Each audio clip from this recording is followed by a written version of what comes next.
Ardith Goodwin was a teacher in Mobile until a spinal disorder forced her to rewrite her story. Through pain and recovery, she found a new voice through art, bold, vibrant art. She even made a land, the land of Ardithian. Ardith, come on, talk to me for just a minute. How are you? So I'm very well. So tell me how art has changed your life.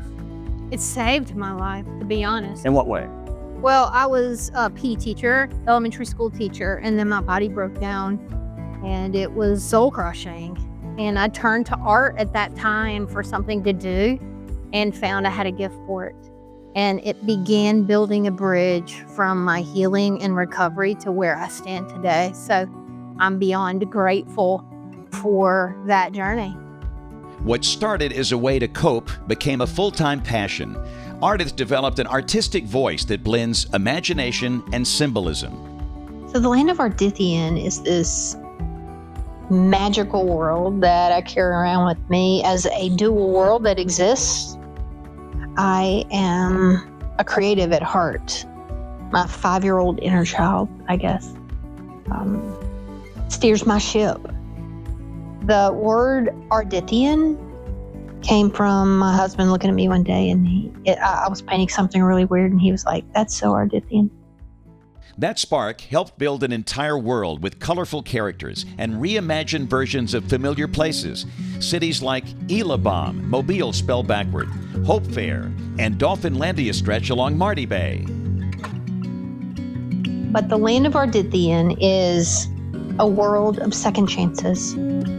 But it's about 3 siblings and their wildly curious friends who find themselves stumbling into an adventure where they have to decide between saving the animals, saving the world, and finding themselves. In the land Ardithian, energy isn't just an idea, it takes shape. Glowing spheres float through the atmosphere, representing invisible forces connecting multiple worlds. So it's a bit far-fetched, but it's also my version on what would our world look like if we could see the energy that impacts us on a daily basis. It's a layered, imaginative world, and her characters are the heart of it. This character right here is Threads, Threadelphius the Brave, and he was inspired by Ely's, the fabric store over on Spring Hill, which is no longer there. Ardith spent years painting these characters, but eventually she realized their world needed a written story to match. I painted this story for 20 years, and then I had to make a decision as to, am I really going to bring it to publication?